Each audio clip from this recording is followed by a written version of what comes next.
சும்மா இரு. இந்த 2 வார்த்தையை நம்ம எவ்ளோ தடவை கேட்டிருப்போம் இல்லையா? ஆனா அதோட உண்மையான அர்த்தம் என்ன? சும்மா இருக்கிறதுனா எதுவுமே செய்யாம இருக்கிறது மட்டும்தானா? இல்ல அதுக்குள்ள நம்ம மன அமைதிக்கான ஒரு பெரிய ரகசியமே ஒளிஞ்சிருக்கா? வாங்க இத பத்தி கொஞ்சம் ஆழமா பார்க்கலாம். நம்ம எல்லாருக்குமே இந்த ஒரு ஃபீலிங் இருக்கும்ல, மனச மட்டும் ஏன் நம்மால அமைதியா வச்சுக்கவே முடியல? எவ்ளோதான் முயற்சி பண்ணாலும் எண்ணங்கள் ஒரு நதி மாதிரி ஓயாம ஓடிக்கிட்டே இருக்கு. இந்த ஒரு கேள்விக்கு தான் நாம பார்க்க போற இந்த விஷயம் ஒரு அருமையான பதில நமக்கு கொடுக்குது. சரி, முதல்ல நாம பார்க்க போறது நம்ம மனதோட புதிர பத்தி தான்.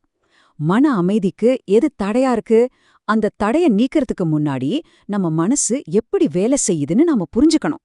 அது ஏன் சில சமயம் நமக்கு பெஸ்ட் ஃப்ரெண்டா இருக்கு, சில சமயம் பெரிய எதிரியா மாறுது? வாங்க பார்க்கலாம். இது கொஞ்சம் ஆச்சரியமான விஷயம்தான். யோசிச்சு பாருங்களேன். நாம பொறந்ததுல இருந்து ஒவ்வொரு செகண்டும் நம்ம மனசோட தானே வாழ்றோம். ஆனா அது எப்படி வேலை செய்யுது, அதுக்குள்ள என்னதான் நடக்குதுன்னு நமக்கு முழுசா தெரியாது. நம்ம கூடவே இருக்கிற இந்த மனச நாம இன்னும் முழுசா புரிஞ்சுக்கவே இல்ல. அடுத்ததா சந்தோஷத்தை தேடி. மனசோட இந்த புதிரை நம்மால புரிஞ்சுக்க முடியாததால நம்ம என்ன பண்றோம்? சந்தோஷத்தை நமக்கு வெளியில தேட ஆரம்பிக்கிறோம். பணம், புகழ், பவர்னு எதுக்கு பின்னாடியோ ஓடிக்கிட்டே இருக்கும். ஆனா இந்த ஓட்டம் நிஜமாவே நம்மள சந்தோஷத்துக்கிட்ட கொண்டு போய் சேர்க்குதா? வாங்க ஒரு சின்ன கதை மூலமா இத புரிஞ்சுக்கலாம். ஒரு ஊர்ல ரொம்ப பெரிய பணக்காரர் ஒருத்தர் இருந்தாரு. அவர்கிட்ட இல்லாத வசதியே கிடையாது. ஆனா அவர்கிட்ட இல்லாத ஒரே ஒரு விஷயம் மன நிம்மதி. அவருக்கு மன நிம்மதியே இல்ல. அதனால என்ன பண்றதுன்னு தெரியாம ஒரு முனிவர்கிட்ட போறாரு. சாமி, எனக்கு மன நிம்மதி வேணும், அதுக்கு 1,00,000 ரூபாய் கூட தர்றேன்னு சொல்றாரு. பாருங்க, மன அமைதிய கூட பணத்தால வாங்கிடலான்னு நினைச்சிருக்காரு. அந்த முனிவர் என்ன பண்ணாரு தெரியுமா? அந்த பணத்தை வாங்கி ஒரு இடத்துல ஒளிச்சு வச்சுட்டாரு. அப்புறம் கொஞ்ச நேரம் கழிச்சு அந்த பணக்காரர் முன்னாடியே அதை கண்டுபிடிச்ச மாதிரி திருப்பி கொடுத்தாரு. தொலைஞ்சு போன பணம் திரும்ப கிடைச்ச உடனே அந்த பணக்காரருக்கு அப்படி ஒரு சந்தோஷம். அப்போ அந்த முனிவர் கேட்ட ஒரு கேள்விதான் இந்த கதையோட மொத்த சாராம்சமே. அவர் கேட்டார், இப்போ நீ உணர்ற இந்த சந்தோஷம் இதுக்கு முன்னாடி உன்கிட்ட இல்லையா? பணம் உன்கிட்ட இருக்கும்போது ஏன் இந்த சந்தோஷத்தை நீ உணரல? அப்போதான் அந்த பணக்காரருக்கு புரியுது, சந்தோஷம் வெளியில இருந்து வர்றது இல்ல, அது நமக்குள்ளதான் இருக்கு. நம்மளோட கவலைகள் தான் அதை மறைச்சிடுது. அடுத்த பகுதி துன்பத்தின் மூலம். அப்போ சந்தோஷம் நமக்குள்ளேதான் இருக்குன்னா அப்புறம் ஏன் நாம அதை உணர முடியல? நம்மளோட துன்பங்களுக்கு உண்மையான காரணம் என்ன?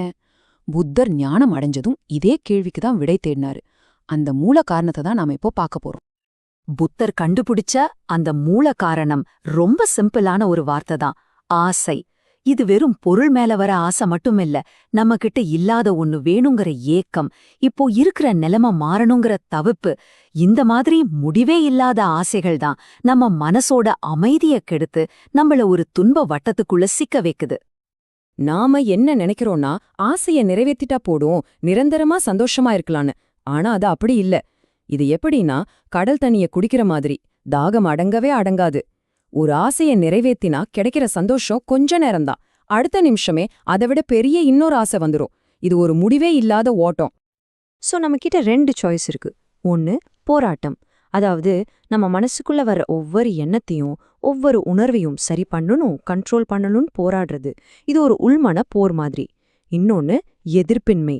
அதாவது எண்ணங்களும் உணர்வுகளும் ஒரு ஆத்துல தண்ணி ஓடுற மாதிரி வரட்டும் போகட்டும் அதை அப்படியே ஏத்துக்கிறது.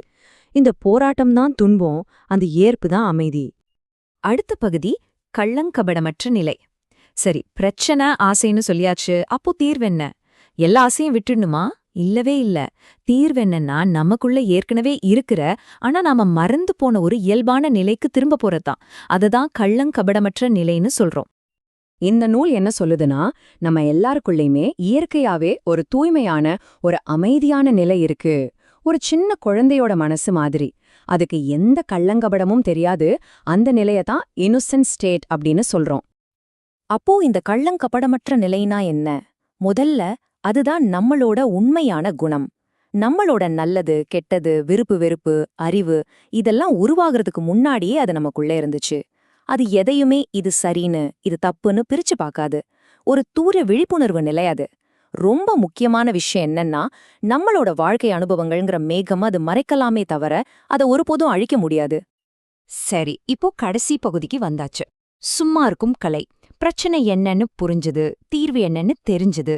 இப்போ அந்த நிலைய எப்படி அடையறது, அந்த சும்மா இருக்கும் கலைய எப்படி கத்துக்கிறது, அத பத்தி தான் இப்ப பார்க்க போறோம். சும்மா இரு அப்படின்ன உடனே நாம உடனே சோம்பேறியா இருக்கிறதுன்னு நினைச்சுக்க கூடாது. அது உடம்ப பத்தின விஷயம் இல்ல, மனச பத்தின விஷயம். நம்ம மனசுக்குள்ள எப்பவும் ஒரு சண்டை நடந்துட்டே இருக்கோம் இல்லையா? இது வேணும், அது வேணாம், இது சரி, அது தப்புன்னு. அந்த உள்மன போராட்டத்தை நிறுத்துறது தான் சும்மா இருப்பது. இதை இன்னும் அழகா புரிய வைக்க ஒரு சூப்பரான கதை இருக்கு. ஒரு ஏழை விறகு வெட்டி ஆத்துல தன்னோட இரும்பு கோடரிய தவற விட்டுடுறான். உடனே ஒரு தேவதை தோன்றி ஒரு தங்கக் கோடரிய காட்டி இது உன்னுடையதான் கேக்குது. அவன் நேர்மையா இல்லைன்னு சொல்றான். அப்புறம் ஒரு வெள்ளிக் கோடரிய காட்டுது, அதுக்கும் இல்லைன்னு சொல்றான். கடைசியா அவனோட பழைய இரும்பு கோடரிய கொடுத்ததும் அதை ரொம்ப சந்தோஷமா ஏத்துக்கிறான். பாத்தீங்களா, இந்த கதையோட நீதி ரொம்ப சிம்பிள். நமக்கு என்ன கிடைக்கலான்னு தேடி ஓடுறத விட நம்ம கிட்ட இப்போ என்ன இருக்கோ அதை ஏத்துக்கிறதுல தான் உண்மையான அமைதி இருக்கு. அந்த விறகு வெட்டி தனக்கு சொந்தமானதை மட்டும் ஏத்துக்கிட்டான். அதுதான் போராட்டத்தை நிறுத்துறது. கடைசியா இந்த நூலோட மொத்த சாராம்சமும் இந்த ஒரு வரியில அடங்கியிருக்கு. இதை நாம் மனப்பூர்வமாக புரிந்து கொண்டால் நாம் இப்போது இருக்கும் நிலைதான் உயர்ந்த நிலை. நாம் இப்போது இருக்கும் நிலைதான் அந்த கல்லங்கபடமற்ற நிலை. நாம எங்கேயோ தேடிட்டு இருக்கிற அமைதி இங்க இந்த நொடியில நம்ம கிட்ட தான் இருக்கு. நான் கிளம்புறதுக்கு முன்னாடி உங்ககிட்ட ஒரே ஒரு கேள்வி. ஒருவேளை உண்மையான அமைதிங்கிறது நம்ம மனசோட போடுற சண்டையில ஜெயிக்கிறது இல்ல, அந்த சண்டையே போடாம நிறுத்துறதுல தான் இருக்குமோ? இத பத்தி கொஞ்சம் யோசிச்சு பாருங்க.